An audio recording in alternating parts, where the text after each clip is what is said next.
So today we're going to be talking about the new Horizon visual theme. And Simone, you could give us an introduction into it. That would be great. So let's start. One moment.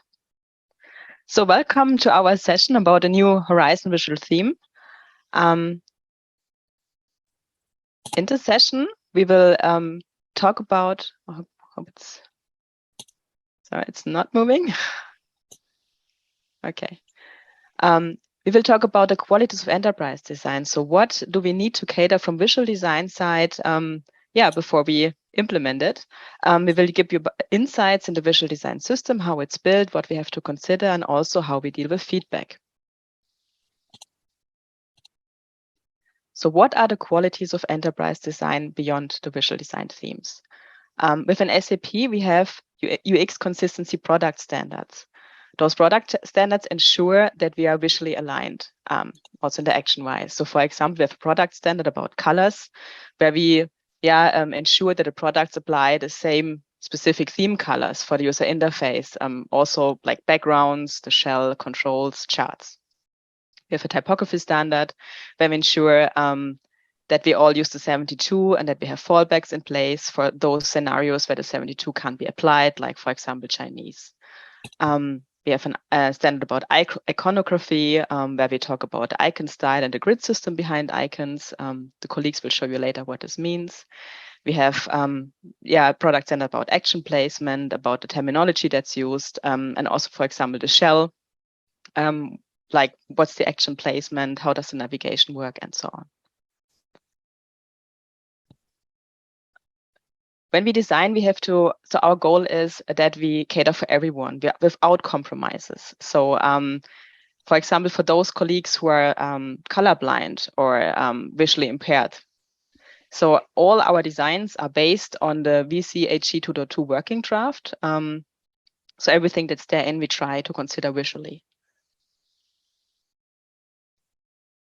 We also cater for, I think, around 36 languages currently. So there are different languages supported, from the Western European ones till Arabic, Chinese, and so on. We ensure that what we do works for all cultures. So there's maybe a symbol that works in one culture, but not in the other. So for example, we avoid dollar signs or anything specific, like specific currencies, or anything that could be harmful or perceived in the wrong way. And I'm happy to hand over to Sebastian for the visual design system. Yeah, so let's dive into the visual design system and its details. Starting with the UI in general. So everything we do as building blocks. So one analogy that you hear quite often with us is like Lego blocks. So we want to be as atomic as possible, but keep it as convenient as possible also, to really create a framework that would suit the most use cases. And with Horizon, we reduced the clutter even further. So we removed, for example, unessential decorations like lines, and went with more of a spacing approach here. And we overall simplified the aesthetics, which you will see throughout this presentation also. We introduced a completely new icon set, so we'll dive also in these specifics later on. But here you can see it's now bolder and rounder. Again, also having the simplified aesthetic, similar to the overall UI. And in the same way, we're also leveraging softer shapes throughout the UI. So you'll see border radiuses, for example, being rounder, just to, in general, create a very friendly environment that is inviting to work in. And this also goes for our typography. So again, it's bolder to really emphasize the hierarchy here. So we have our 72 font family, where we now also are leveraging our most prominent, our most emphasized font weight with 72 black. For the colors in general, we want to keep it very subtle, so that alerts, for example, are very much emphasized, again, guiding the user attention here through a subtle base and vibrant alerts. And of course, everything we do is always both optimized for mouse as well as touch inputs. So it's working across all devices. So for that, we have, besides other things, also 2 form factors. So compact for the mouse optimized experience, where we can have more information on one screen at one time, as well as our more touch optimized form factor in Cozy, where the UI elements that are interactive get more affordance to be more easily clickable, which is both, of course, available for touch interfaces as well as mouse interfaces also. And this framework approach also goes for our shadow concept. So also here we are now having smoother shadows than before, with keeping the same visual hierarchy and elevation levels that we previously had. How does this now scale into colors? So with the colors, we created a new DNA reference palette that is more vibrant, offering 9 different hues and 11 different shades. And again, as you can see, it's a wide palette, it's very vibrant. And we created also rule of thumbs to make it quite easy to achieve certain color contrasts through it. So for example, 3-2-1 for decorative elements, you can combine certain shades with each other, 4-5-1 and also 7-1. But how does this now scale into our UI, more importantly? So we have on the one hand our DNA that I just showed you, which is defining the look and feel, but it's still technology agnostic. So each of these color values aren't interlinked with each other. They just exist as color values themselves. Whereas then on the other hand, which we are really using for Horizon based on this DNA, are the user interface colors, which are then in contrast to the DNA use case oriented. So here we're really talking about what usages do we have for what color, how can we interlink them with each other, which we'll dive into in a moment. We make them theme specific. So here you can see a preview of some of our themes. So our Horizon themes, I mean, in this case, so we have the light, the dark, and also our 2 high contrast themes. And of course, we're seeing to it that the colors that we provide in the usages that we intend for them achieve the accessibility standards provided in the WCAG 2.2. Now coming to theming, this is really where we create our framework, so to say. So we have our DNA palette that I just talked to you about, which we are taking for a reference. And this reference then makes it into theme tokens that are provided through the through CSS variables in the sub-UI technologies. And here we have an interlinking. So instead of just having, for example, blue 7 and white, we now have a background color that is having a button hover color being calculated out of it.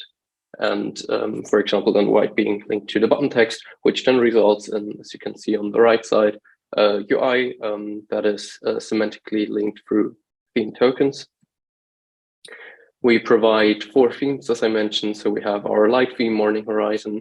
We have our dark theme, SAP Evening Horizon, and we have 2 high contrast themes. So the important thing here also is that both SAP Morning Horizon as well as SAP Evening Horizon are both achieving AA accessibility standards, whereas the high contrast themes, white and black, are achieving even AAA. And besides that, everything we do is still backwards compatible with our former themes. So how this interlinking then smart cascading really works in detail is, as you can see here. So for example, we have a set of primary colors, which are the look and feel for each theme, which then gets trickled down through the UI from more generic colors to more specific colors than at the end, with calculations being added to them. So in this case, for example, you can see here the base color is calculated out of the primary reference color, and then we get the list background color out of that. And then to achieve the border color, we would get a darken color. We would have a darken calculation, I mean, by 10%. And then even darker, 35% darker, we have for fixed border colors, which is very important to achieve things like our quick theming.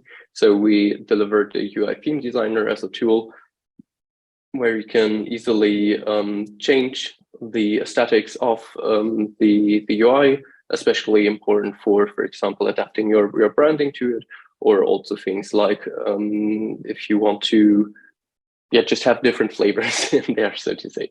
So this can be on a very high level, very quickly done with quick theming. So for example, you just want to change out the logo, you just want to change out the brand color, the shell color, background color, and then you get a very, very quickly general look and feel in the direction that you specified.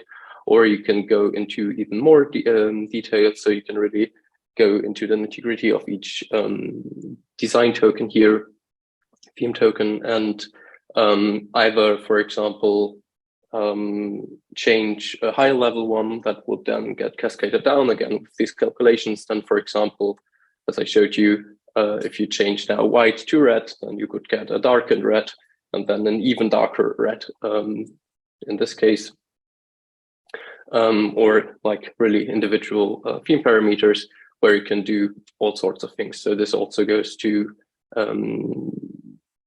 every UI element, as you can see here.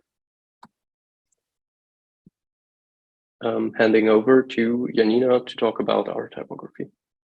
Thank you, Sebastian. So we at SAP have an own typeface. It's called 72, and we already have it for a long time, but for Horizon, we also got new features added. So a couple of years ago, 72 was designed in a way that if fallback fonts or specific characters are needed, that it match well with the fallback font Arial.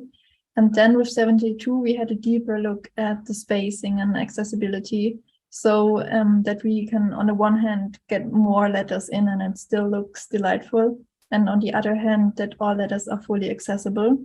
Like, for example, with the L, as you can see here with the L on accessibility, it gets like a little curve at the end of the letter, so it's really different. You can really differentiate it in compared to a capital I. So it does not look like a line. It looks like a L. Like, for example, when you write the word ill with arrows, you get 3 lines, but with 72 you can actually read this word. And then also in Horizon, typography improves the visual hierarchy. We have different combinations of weights and sizes in our header and main text styles. So for example, for header 1, we have a new bold header, which is like really a statement that you already saw in the beginning, where Sebastian showed it in the title. And also the other headers were also getting bolder compared to older themes. And also in terms of accessibility, we, for example, added 1.5 line height and also kept the auto line height. So those are just some examples from our header and main text styles. And the other LOBs also have the flexibility to use further font styles. We recently also received 2 new font weights, Semibold and Semibold Duplex. We just needed something in between regular and bold for like a more subtle emphasis, and therefore Semibold is perfect. We, for example, use it within buttons to have a bit better visual affordance. And with the Semibold Duplex, we can maintain the same width as in the regular font. So it's technically takes the same vertical space. And for example, if you then change it from regular to Semibold Duplex, it's not, the characters are not jumping in between each other because it has the same width. And with the application system with Fiori, we can support 36 languages, and the actual 72 font supports more than 150 languages. And also a great feature from 72 is that everything is technically aligned in the center of the bounding box. So therefore, it is also easily replaceable with other fallback fonts that we have in our font stack. We also have a new icon font style for Horizon. everything was redesigned to cater for the new softer corner elements and also the bolder yet friendly look from the general visual style, but we're still remaining all the same metaphors. We redesigned more than 680 icons, and we are also still supporting the former icons with the other icon style.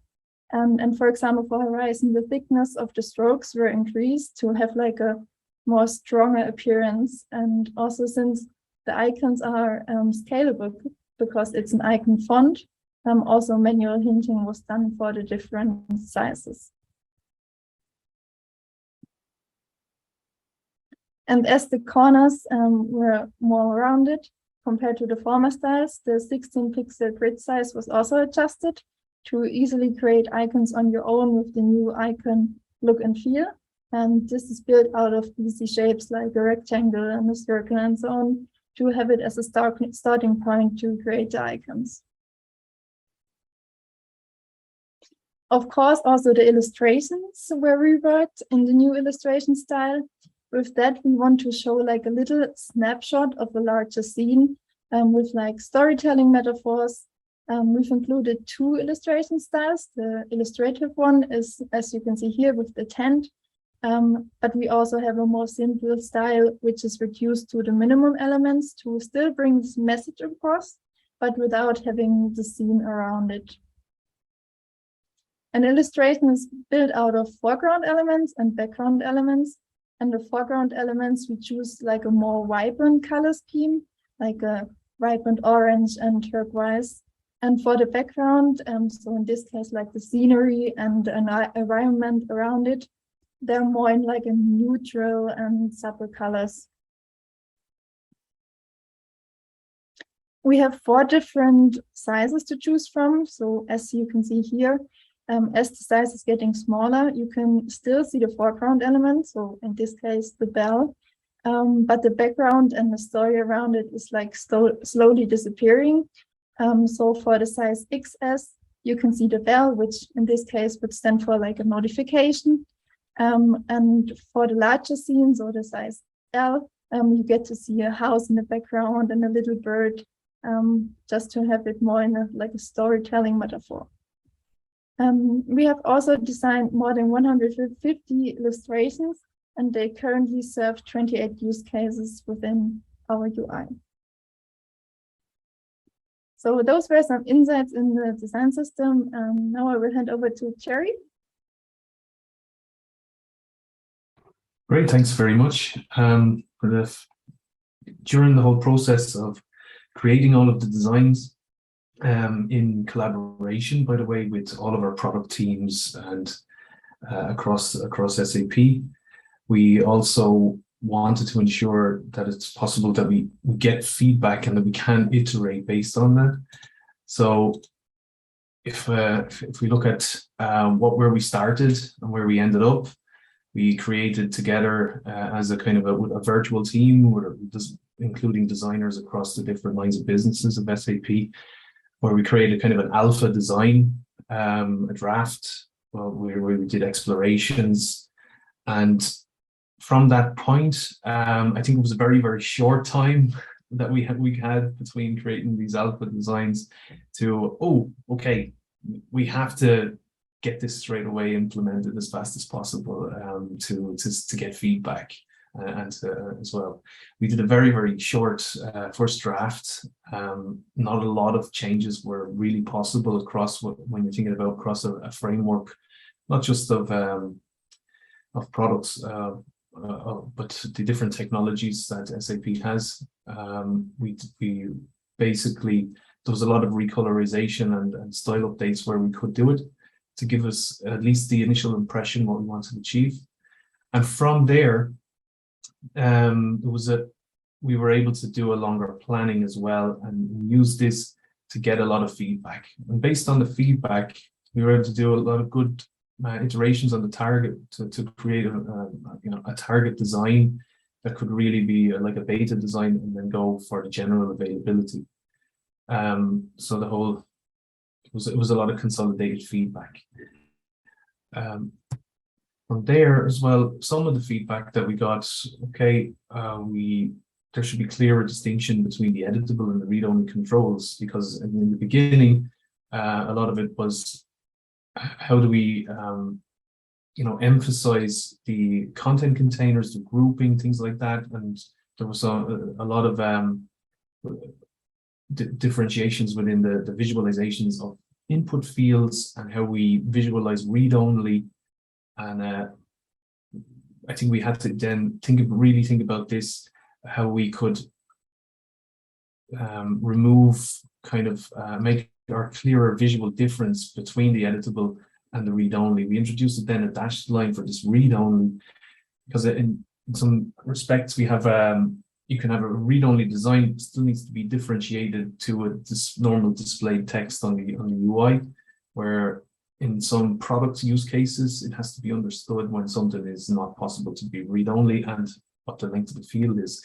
So these were also a lot of feedback we got, where we have to work to achieve the new WCAG 2.2 requirements as well, which we found there was a big kind of jump between 2.1 to 2.2 in the level of accessibility that we have to try and achieve within the UIs.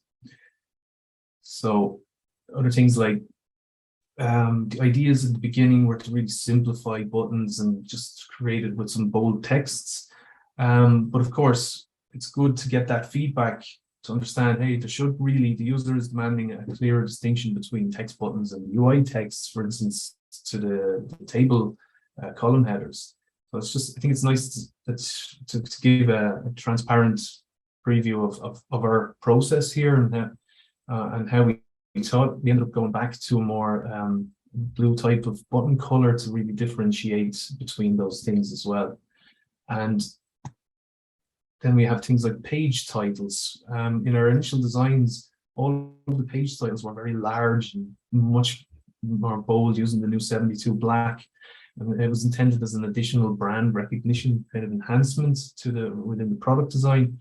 But of course, yeah, when you get feedback in certain situations in different product pages, and titles come back if they're too massive, they take up too much space, we have to think about the content and the content density. So within the iterations, we enabled the possibility for smaller titles, even with adaptive responsive arrangements. You can, on scrolling, you can get smaller, and also on smaller screens, it can actually be smaller.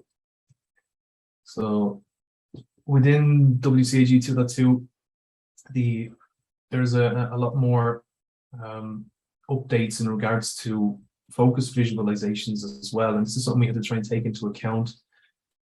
It really makes the keyboard focus much more visible than it used to be in the past. And initially we had different designs of making the focus inside or outside of the controls and the UI controls.